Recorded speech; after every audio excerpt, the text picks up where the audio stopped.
오늘은 성도로서 어떤 삶을 살아가야 하는가 그 네 번째 시간 말씀 나누고자 합니다. 구원받은 성도들은 이 땅의 나그네로 그의 거룩하심을 따라 영원한 기업을 상속받을 자로 부름을 받았습니다. 하나님께서는 그런 우리에게 자신의 거룩을 부어주실 길을 그 아들의 순종함을 통해 열어주셨죠. 예수 그리스도의 핏부림을 통해 우리를 정결하게 하신 주께서는 우리의 삶도 거룩하심이 나타나게, 그 아들의 순종함이 나타나게 우리를 부르셨다는 겁니다. 영혼의 족쇄가 되었던 죄를 사랑하면서 우리에게 참 자유를 주셨으며 이제 죄의 길이 아니라 주의 길을 즐거움과 감사 또 주께 찬송함으로 나아가도록 부르셨습니다. 우리의 소망은 어떤 이들과 같이 썩어질 것이 아니요 썩지 않을 것이요 더럽혀지지 않을 것이며 쇠하지 않을 것이고 그리고 참되고 영원한 소망이 있음을 성경은 말하고 있습니다. 그렇게 우리가 이 땅에 살아갈 동안 믿음으로 담대하게 살아가야 하며 그리스도께서 이미 싸워 이기신 것처럼 날마다 우리도 싸워 이겨 나아가야 합니다. 그것이 선한 싸움이기는 해도 말 그대로 싸움이기에 때론 그 모든 것은 우리에게 고단함을 주기도 합니다. 삶에는 여러 가지 근심과 고난이 뒤따르기도 하나 우리는 그 고난의 의미가 무엇인지 알며 고난 가운데에서도 기뻐하고 즐거워하며 복을 누리는 자라고 말씀드렸습니다. 그럼에도 이 모든 것을 우리가 알면서 살아감에도 불구하고 막상 한 주간을 믿음으로 살아내는 것이 참으로 쉽지 않다는 것을 매 순간 느끼곤 합니다. 그러나 주께서 계속해서 말씀으로 격려하시며 우리를 우리의 스스로의 뜻이 아닌 하나님의 거룩한 뜻 가운데 날마다 인도하고 계시는 줄로 믿습니다. 오늘 주시는 이 말씀도 우리가 잘 듣고 붙잡아 한 주간도 그와 같이 승리하는 우리들 모두 되었으면 합니다. 오늘 본문인 10절에서 12절은 우리가 어떻게 살아야 한다라는 내용이 명시적으로 나와 있지는 않습니다. 그렇게 10절에서 12절이 주는 내용의 의미를 살펴보면서 이 본문을 통해 우리가 어떠한 부분을 붙잡고 나아가야 할지 생각해 보고자 합니다. 오늘 본문에서는 이 구원에 대하여라고 말하며 구약에서부터 선지자들을 통해 예언되었음을 확인시켜주고 있습니다. 선지자들이 이 구원에 대해 말했다는 것은 우리가 받을 구원에 대해서 말했다는 것일 수도 있겠지만 오늘 본문에서 보다 자연스러운 것은 그 구원을 주시는 그리스도를 말한다고 볼 수 있는 겁니다. 구약의 선지자들은 자기 속에 계신 그리스도의 영께서 말씀하신 대로 그 선포한 것에 대해서 조사하고 연구하며 부지런히 살펴보았습니다. 이것이 그들에게 얼마나 귀중하고 가치 있는 것인지는 2번 반복함을 통해 강조함으로 우리는 알 수 있는 거죠. 그도 그럴 것이 그 구약에서 하고 있는 모든 것들은 장차 오실 그리스도의 모형을 말해주고 있기에 그 실체 대신 그리스도를 고대하고 있는 겁니다. 선지자들은 그리스도에 대해 숙고하고 더 알고자 적극적으로 노력했음에도 불구하고 명확히 알 수 없었습니다. 그 이유가 바로 11절에 나옵니다. 자신들 속에 계신 그리스도의 영이 장차 그가 받으실 고난과 후에 받으실 영광을 미리 증언하였는데 누구를 또는 어떠한 때를 이렇게 말하고 있죠. 즉 그리스도가 누구시며 어떠한 때에 오시는지 알 수 없다는 겁니다. 감추어져 있다는 것이죠. 다만 선지자들에게 계시된 것은 그리스도께서 고난을 받으시고 영광을 받으시기 위해 그 모든 구원의 사역을 베푸실 텐데 그것은 자기를 위한 것이 아니라 당시 베드로의 서신을 읽고 있는 성도들을 위한 것이며 또 오늘 이 말씀을 듣고 있는 성도들을 위한 것이라는 사실입니다. 사도 베드로는 구약의 선지자들은 그리스도가 누군지조차 알지 못하였으나 그리스도께서 오셨고 그가 누구신지 알고 우리는 그리스도가 누구신지 알고 믿고 있다고 지금 말해주고 있는 겁니다. 설령 그리스도를 눈으로 직접 보지 못하였을지라도 이전 시간인 8전에 말했던 것과 같이 믿고 말할 수 없는 영광스러운 즐거움으로 기뻐하고 있다고 우리에 대해서 설명해 주고 있습니다. 이렇게 베드로가 말하고자 한 것은 구약의 백성들보다 신약의 성도들이 더 나은 은혜 가운데 있다는 것입니다. 또 너희가 그리스도를 알기까지 이렇게 인도함 받은 것은 12절 중반절에 말하는 것과 같이 하늘로부터 보내신 성령을 힘입어 복음을 전하는 자들로 이제 알게 된 것이라고 말합니다. 이것은 심지어 천사들조차 살펴보기 원했던 것이라고 말합니다. 이 표현은 실제로 천사가 살펴본다는 측면을 알리고자 한 것이 아니라 강조하는 표현이라고 할 수 있는 거죠. 구약의 선지자들 속에 말씀하신 그리스도의 영께서 친히 오셔서 고난과 후에 받으실 영광에 대해서 말씀하셨고, 그리고 그리스도께서 구원으로 너희를 섬기셨으며 그 구원의 소식이 너희에게 전달되기까지 성령을 힘입어 복음 전하는 자들로부터 너희가 듣게 됐다는 겁니다. 이 구원의 여정을 위한 출발은 창세전에 시작되었으며 옛 선지자들이 말한 것 가운데서 그리고 메시아의 오심을 통해 그의 고난과 그리고 영광을 지나 너희에게 이르기까지 그 모든 여정, 이것을 천사들도 보길 원했다는 겁니다. 그러니 여기서 구원의 역사를 그리스도께서 이끌어 가시고 계신다는 점을 분명히 하고 있습니다. 자, 다시 한번 정리해 보겠습니다. 그러면 우리 입장에서는 어떠한가? 하나님께서 창세전에 예비하신 그 구원이 구약의 선지자들의 입을 통해서 선포되었고, 근데 구약의 선지자들이 자기 마음대로 선포한 게 아닙니다. 하나님께서 작정하셨고 그리스도의 영이 선지자들 안에 있어서 선지자들은 선포했다는 거예요. 근데 자기들도 선포하는 메시지를 어떻게 해야 돼요? 연구하고 살펴봐야 했다는 거예요. 그럼에도 불구하고 제대로 알았다 알지 못했다? 몰랐다는 거예요. 그들이 알건 알지 못하건과 상관없이 그리스도께서 오셨고, 그리고 그와 같이 고난을 받으시고 승리하셨고 승천하셨고, 그리고 이제는 성령을 통해 보냄받은 이들에게 전하게 한 그 말씀을 통해 그 복음을 누가 들었다는 거예요? 그 당시 너희가 들었다는 거예요. 그리고 오늘 누구도 들었습니까? 우리도 들었다는 거예요. 그러니까 우리가 이거 복음 듣고 나 믿었다, 여기서 지금 이렇게 단정적으로 말하는 것이 아니라 구약의 선지자들도 전했던 그 말씀. 근데 그 안에 누가 계셨다고요? 그리스도의 영. 그리고 그리스도의 영께서 고난받는 것과 영광 받으신 걸 말씀하셨고, 그리고 친히 누가 오셨어요? 그리스도가 오셨어요. 그리고 그리스도께서 부활 승천하신 줄로 믿습니다. 그리고 그리스도께서 또 누구를 보내세요? 성령, 그의 영을 보냈어요. 그의 영을 힘입어 복음 전하는 자들이 와서 누구에게 전해준 거예요? 너희들에게 전해줬어요. 그래서 믿었다는 거예요. 그러니까 처음부터 누가 하신 거예요? 그리스도께서 하신 거예요. 여기 앉아서 구원받은 성도님들 처음부터 누가 하신 거예요? 그리스도께서 하신 거예요.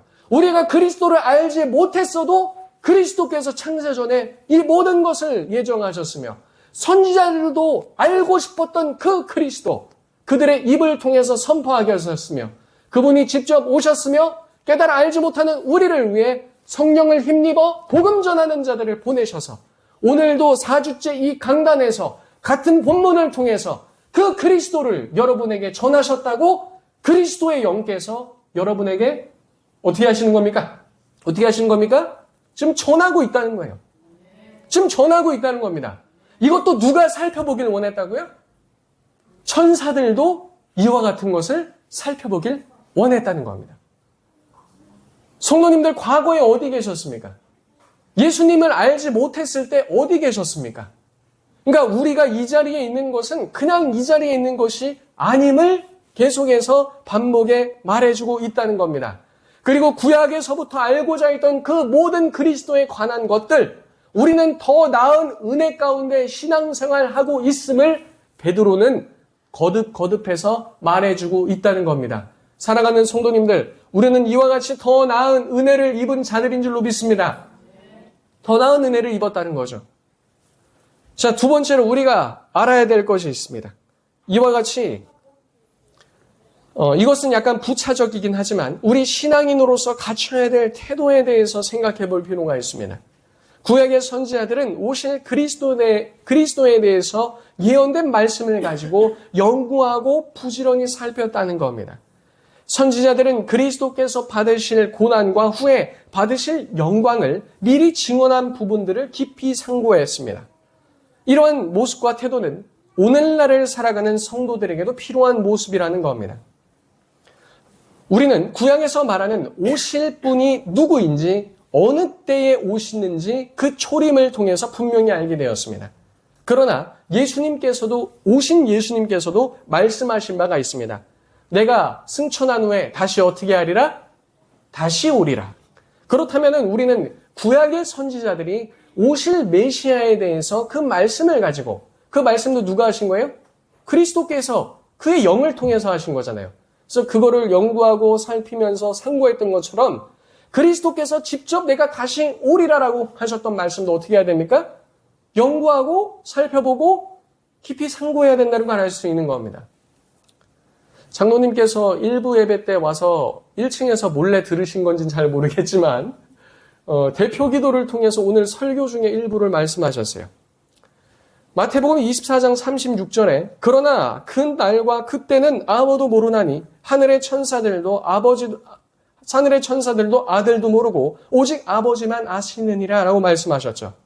예수님의 이 말씀은 알 수 없으니까 내가 다시 올 때에 대해서 알려고 하지 말라 이렇게 해서 끝나는 것이 아니라요.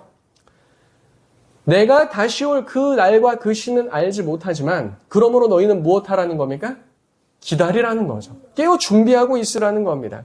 예수님께서는 인자가 가까이 올 때에 대한 징조를 미리 알려주셨고 우리로 하여금 깨어 있으라고 거듭 말씀하셨습니다. 마태복음 24장 4절에서 31절까지는 재림전에 있을 여러 징조들이 나열됩니다. 그때가 가까이 오면 거짓 그리스도가 출현하고 그리고 전쟁과 전쟁의 소문이 들리며 그리고 민족과 나라 간의 분쟁이 나타나고 기근과 지진이 도처에서 일어나며 그리고 핍박과 순교가 많이 나타나고 그리고 많은 사람들이 예수님을 떠나 배교하는 현상들이 일어난다고 말합니다. 오늘날에 다 나타나는 거거든요. 그리고 이 배교라고 했을 때요, 꼭 어떤 적그리스도적인 인물이 나타나서 예수님을 떠나게 한다라고도 생각할 수 있지만 이미 이 엄청난 배교가 얼마 전에 일어났습니다. 역사 가운데 유례 없는. 그게 언제였습니까? 코로나 기간 동안에. 코로나가 끝난 다음에 한국 교회 얼마나 없어졌죠? 1만 교회가 없어졌어요. 이게 우리나라뿐만 아니라 전 세계적으로도 그렇거든요. 역사상 단기간에 교회가 이렇게 없어지고 성도가 없어지는 것은 유례가 없는 겁니다. 그리고 앞으로도 이와 같은 코로나 비슷한 팬데믹이 온다면 또 이것과 같을 줄 우리가 어찌 알겠습니까? 그리고 거짓 선지자의 미혹이 활개치며 불법이 성행함과 사랑이 식어지며 천국 복음이 전 세계에 전파되며 멸망한 가증한 것이 거룩한 선 것을 볼 수 있게 되며 큰 환난이 임하며 해가 어두워지고 별이 떨어지는 등 천체의 변화가 있을 것이며 그때 인자가 구름을 타고 오는 것을 너희가 볼 것이라고 예수님께서 말씀하셨습니다. 오늘날 이러한 징조들이 세계 도처에 일어나는 소식을 듣게 됩니다. 예수님께서는 인자가 가까이 올 때 성도들은 이렇게 하라고 말씀하셨죠. 마태복음 24장 42에서 44절에는 언제 올 줄 모르니 항상 깨어 있으라고 반복하셨습니다. 이어서 주시는 마태복음 24장 45절에서 51절엔 주인이 그 종에게 자기 집사람을 맡아 때를 따라 양식을 나눠줄 자 누구랴? 라고 말씀하셨습니다. 충성된 종과 악한 종에 대해서 비유를 통해 너희는 맡겨진 바 그 일들을 충성을 다해서 기다리고 있으라고 알려주신 거죠. 근데 거기에 나태하고 악한 종도 있었죠. 악한 종은 뭐라고 말합니까? 주인이 언제 올지 알지 못하니까 우리가 먹고 즐기다가 주인 오실 때쯤 하는 척 하자 이렇게 얘기했다는 겁니다. 오늘날도 이런 모습들이 계속해서 반복됩니다. 2차 세계대전이 있을 때 전쟁과 전쟁 그리고 기근과 지진 여러 가지 일들이 있을 때 사람들은 뭐라고 생각했죠? 아, 곧 주께서 오시겠구나. 근데 2차 세계대전이 끝나고 이제 좀 풍요로워지니까 사람들이 어떻게 합니까? 나태해지고 이렇게 하는 거예요. 막 하나님 떠나고. 그리고 요즘 또 여러 가지 그런 여러 징조들이 보입니다. 이랬다가 또 이렇게 괜찮아지면 이렇고 이랬다가 이렇게 괜찮아지면 그렇고.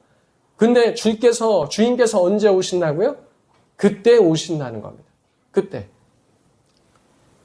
그래서 나태하고 게으른 종에 있어서는 슬피 울며 이를 갈며 있으리라고 말씀하신 거죠. 마태복음 25장에는 세 가지 비유가 등장하는데요. 열처녀 비유와 달란트 비유와 양과 염소의 비유입니다. 열처녀 비유를 통해서 신랑을 맞이하기 위해 영적으로 깨어 있어야 하는 것과 달란트 비유를 통해서 하나님이 맡겨주신 사명을 충실하게 감당해야 한다는 것과 양과 염소의 비유를 통해서 사랑과 실천을 통해 성도로서의 그와 같은 믿음 있는 삶에 대해서 말씀하고 계셨습니다. 이처럼 우리도 구약의 선지자들이 메시아의 초림을 기다리며 그 예언을 연구함에 있어서 부지런히 살피고 상고했던 것과 같이 우리도 그리스도께서 친히 말씀하신 다시 오시리라 너희는 깨어있어 항상 준비하라는 말씀을 생각하고 연구하고 부지런히 살펴서 주 앞으로 나아가야 할 줄로 믿습니다. 이러한 삶이 바로 나그네적인 삶이며 본향을 그리워하며 본향을 향해 나아가는 삶의 모습이라는 겁니다. 이러한 모습이 장래에 대한 기대와 큰 소망을 가지고 나아가는 성도의 삶의 모습이라는 것이죠. 사랑하는 참사랑교회 성도님들, 그저 우리는 지식을 쌓기 위해 신앙생활을 하는 자들이 아닙니다. 지금까지 나눴던 말씀과 같이 거룩하심으로 순종함과 핏부림을 얻기 위해서 그리스도 앞에 나아가고 있는 줄로 믿습니다. 주의 다시 오심을 고대하고 연구하며 살피고 상고하며 말씀을 따라 나아가야 하는 그와 같은 열망이 우리 속에 회복되길 예수님의 이름으로 축복합니다. 마지막으로 사도 베드로가 11절에 구약의 선지자들에게 그리스도께서 받으실 고난과 후에 받으실 영광에 대해서 증언했다는 부분이 나옵니다. 이 부분을 좀 생각해보고 마치도록 하겠습니다. 놀랍게도 그리스도께서 오셔서 하신 일은 이 세상이 바라는 메시아상을 이룬 것이 아닙니다. 이 세상 사람들도 나름대로 메시아상이 있습니다. 그것을 크게 세 가지로 볼 수 있죠. 첫 번째로는 말 그대로 구원자입니다. 사람들이 생각하는 구원자는 고통에서 그리고 혼란에서 불안에서 자신을 구원해줄 그런 존재로 생각합니다. 그렇기 때문에 반드시 초자연적인 존재가 아니어도 됩니다. 이들은 정치적 지도자 그리고 혁명가 혹은 철학적인 메시아를 생각하기도 하죠. 그냥 오셔서 나를 그냥 고통에서 건져주면 된다는 겁니다.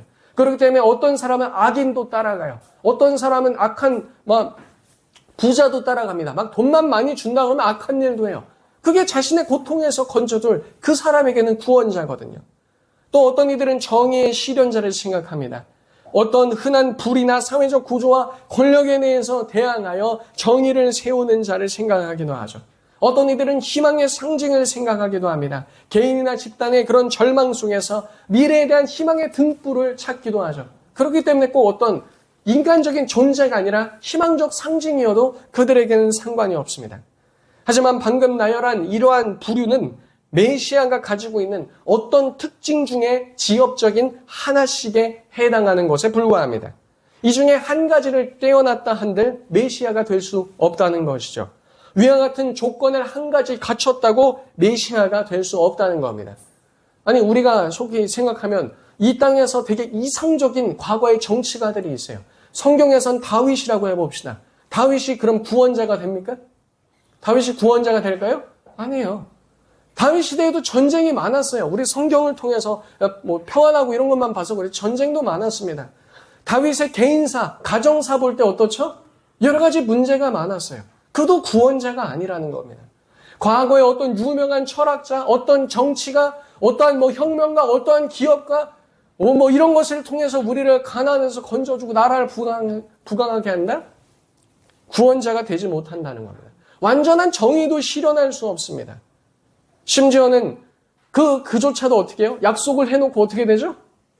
축수입니다. 약속이 파기됩니다. 약속을 이행하지 못함으로 사람들에게 실망을 끼칠 수도 있습니다. 그것이 사람이란 존재입니다. 메시아적인 사명을 감당할 수 없는 것이죠. 그러나 놀랍게도 성경에서 말하는 메시아는 이 세 가지를 모두 다 갖췄을 뿐만 아니라 죽음에 대한 문제도 다루고 있습니다. 특히나 피조 세계 가운데 모든 문제의 근원이 되는 죄의 문제를 해결한 이는 아무도 없었죠. 오직 선지자들이 말한 하나님의 아들로서의 메시아만이 이 영원한 회복을 가져올 수 있다고 말하고 있습니다. 이 메시아는 오셔서 고난을 받으시고 부활하시고 승리하실 뿐만 아니라 승천하시어 다스리시는 그 모든 영광에 대한 것을 구약의 선지자들은 증언하고 있다는 겁니다. 오늘 본문에서 보면 고난 받으신 후에 나오는 영광이란 단어가 있습니다. 그 영광은 단수가 아니라 복수로 사용되었습니다.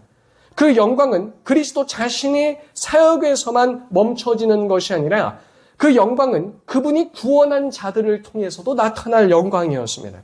즉 고난을 통해 영광에 동참하게 하신다는 겁니다. 그렇게 그 메시아가 고난 받으신 이유는 영광에 동참하기 위함이며 그리고 우리들로 하여금도 그 영광에 동참할 수 있게끔 하시기 위해 이 구원을 베푸셨다는 겁니다. 세상 사람들은 그렇게 말합니다. 굳이 메시아가 고난 받아야 하는가? 안 받으시면 안 되는가? 메시아는 하나님이라면서 그러면 고난 없이 그냥 하늘에서 건져주시면 안 되는가? 이렇게 생각할 수도 있습니다. 하지만 이것은 불가능합니다. 왜 불가능하는가? 하나님은 아무런 방식으로나 구원하시지 않기 때문에 그렇습니다. 하나님이 하시는 일은 자신의 성품과 모순될 수가 없습니다. 자기 부인을 하실 수 없습니다. 이 땅에 죄가 있는데 어떻게 그냥 구원하시겠느냐 이거예요. 죄가 있으면 어떻게 하셔야 되죠? 정의의 하나님이시기 때문에 거룩한 하나님이시기 때문에 어떻게 하셔야 돼요? 심판해서 없애야 하는 것이죠. 그렇게 하나님은 우리를 구원하시기 위해 하나님의 사랑과 공의를 모두 만족시키셔야 했습니다. 그래서 초림의 메시아는 죄를 짊어지기 위한 고난은 예고된 것이었으며 불가피한 것이었습니다. 고난 없는 구원이라는 것은 타락한 본성을 가진 죄인들이 생각할 수 있는 상상에 불과한 것이죠. 내가 누군가에게 작은 돈이 아니라 1억을 예를 들어서 빚졌다고 합시다. 근데 그 사람 돈 좀 많은데 그냥 1억 없던 걸로 해주면 안 되나? 그건 누구 생각이에요? 그냥 돈 빌린 사람이 혼자 생각하는 거예요. 난 그럴 생각 전혀 없는데. 그리고 내가 그 돈 1억 모으는데 어려웠어요? 안 어려웠어요? 어려웠죠. 그렇게 해서 너 구제할 수 있도록 감사하게 빌려줬더니 나중에 뭐라고 해요? 다 쓴 다음에? 돈 많은데 그냥 없던 걸로 해주면 안 되나? 구원도 우린 그렇게 생각한다는 거죠. 우리에게는 사실 구원이 아니라 무엇이 예비되어 있어요? 영원한 멸망입니다. 영원한 멸망. 그럼 영원한 멸망 그냥 없던 걸로 해주고 구원해 주시면 안 되나? 인간의 생각이라는 겁니다. 인간의 생각. 그런데 왜 사도 베드로가 자꾸 이와 같은 그리스도의 고난 이런 걸 말할까요? 왜 이것을 말할까요? 왜 그리스도 메시아도 고난당하셔야 되는가? 이걸 말할까요? 성도들이 고난당하고 있거든요. 그럼 왜 이것을 또 말하는 것일까요? 우리의 삶 가운데도 무엇이 있다는 거예요? 고난이 필연적이라는 겁니다. 그리고 그 고난도 무엇을 위한 것이라는 겁니까? 구원과 영광을 위해서 필요한 것이라고 말해주고 있는 겁니다. 그리스도께서 우리를 구원하시기 위해 고난당하신 것은 하나님의 지혜요, 하나님의 계획이었습니다. 그럼 우리 삶에 있어서 어떻다는 겁니까? 우리 삶의 고난은 하나님의 지혜요, 하나님의 구원입니다. 무엇이라고요? 하나님의 지혜요, 하나님의 구원이에요. 우리가 고난 안 당했다면 하나님 찾을까요? 안 찾을까요? 안 찾아요. 새벽 예배 안 나오던 사람이 갑자기 열심히 나오면서 울면서 기도해요. 그는 뭐 당하고 있는 겁니까? 고난 당하고 있는 거예요. 고난 당하고 있는 겁니다. 고난 당해보세요. 갑자기 죽을 병 같은 거 걸려보세요. 안 찾던 하나님 막 날마다 찾아요. 병원에 검사받 4시간 막 초마다 기도도 안 하던 사람이 막 검진 받으러 갈 때마다 기도하고 막 전능하신 하나님 막 붙잡고 막 난리 납니다. 믿음이 갑자기 막 생기고 솟구쳐 올라와요.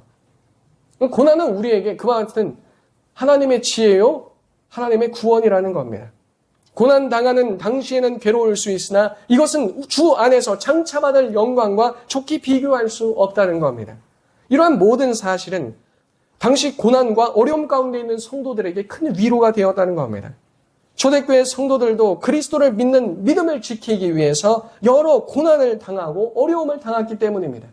죄악된 세상은 고난으로 가득 차 있으며 우리의 삶에는 어려움과 고난이 끊이지 않습니다. 이 모든 것으로부터 우리를 구원하시기 위해 그리스도께서는 받으실 필요 없는 고난을 받으셨고 그 영광에 동참케 하기 위해서 우리에게 그 길을 열어주셨다는 겁니다. 욥기 14장 1절은 말합니다. 여인에게서 난 사람은 사는 날이 적고 괴로움이 가득하며 그것뿐만 아니라 전도서와 시편에서도 우리 인생에는 고난이 가득하다고 말하고 있습니다. 하지만 성도님들, 우리가 한 가지 알아야 할 사실이 있습니다. 자, 집중해 보십시오. 알아야 할 사실이 있어요. 오늘날 우리가 고민하는 고난은 초대교회 당시 성도들이 예수님의 이름으로 인한 박해와 핍박, 그리고 고난과 삶의 실질적인 불이익과 심할 경우에는 순교당한 그 고난, 이것과는 다른 모양새라는 거예요. 오늘날 우리가 말하는 고난이 뭐죠? 오늘날 우리가 당했다라고 말하는 고난 대체로 뭡니까? 우리의 생계의 문제, 우리의 어려움, 개인적인 삶의 어려움, 개인적인 삶의 문제, 가족 문제, 상대적 박탈감, 이루지 못한 꿈, 그것에 대한 좌절. 초대교회 성도들이 보면 당황스러워할 거예요. 저게 왜 고난이지? 이러면서. 어떤 면에 있어서는 그리스도와 아무런 상관없는 일로 고난 속에 있으며 대단한 고난 가운데 있다고 생각할 수도 있다는 겁니다. 본문 11절에 그리스도께서는 고난만이 아니라 영광의 그리스도시라고 말합니다. 그러나 우리의 이런 연약함도 아신다는 거예요. 그래서 우리로 하여금 위로하시며 인내하라고 하시며 그 영광을 보여주신다는 겁니다. 예수님께서 보여주신 이 땅에서의 공생에도 십자가를 향해 고난을 감당하며 그 후에 영광을 얻으셨듯이 우리도 장차 영광을 얻기 위해서 주께서 우리를 잠시 어디로 부르신 겁니까? 고난 가운데로도 부르셨다는 겁니다.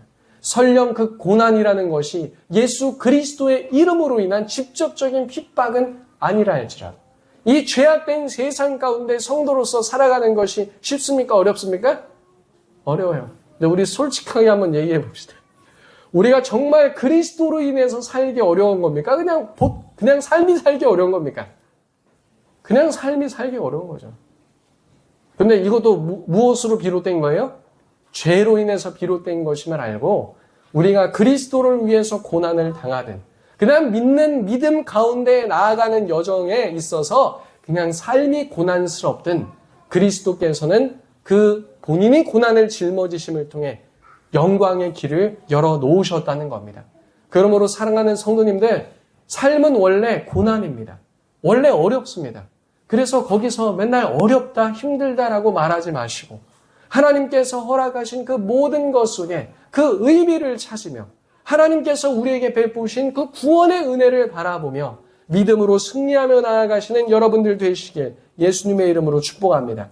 이제 말씀을 정리하고 마치겠습니다. 오늘 말씀을 통해서 한 3가지 정도를 나눴습니다. 첫 번째로는 우리가 받은 구원의 은혜가 무엇인지를 늘 생각하며 삶을 살아야 한다는 것이죠.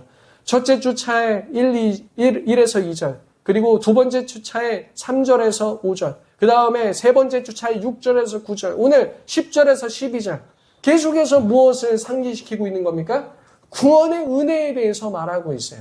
우리는 구원의 은혜를 날마다 상기하면서 나아가야 할 줄로 믿습니다. 두 번째로는 구약의 선지자들과 같이 다시 오실 주님을 바라며 성경을 연구하고 부지런히 살피고 상고하면서 나아가야 한다는 겁니다. 주님께서 다시 오신다고 약속하신 줄로 믿습니다. 항상 깨어있어 믿음으로 기도하고 삶에서 주의 말씀을 가지고 살아가라고 주님께서 말씀하신 줄로 믿습니다. 그렇게 우린 살아가야 한다는 겁니다. 마지막으로 그리스도께서 왜 고난 당하셨는지, 이후에 받으신 영광이 무엇인지, 그리고 우리는 왜 고난을 당하는지, 그리고 우리는 장차 무슨 영광을 얻을 것인지 그리스도께서 미리 보여주심을 통해서 우리가 받을 것에 대해서 나타내셨다는 겁니다. 8월 한 달도 여러 어려운 일들 속에서 여러 가지 고난들 속에서 우리를 위해 구원을 베푸시고 그리고 구원하시기 위해 친히 고난 당하신 예수 그리스도를 깊이 생각하시는 여러분들 되시기 바랍니다. 그와 같이 믿음으로 전진하는 8월 한 달 되시길 예수님의 이름으로 축복합니다.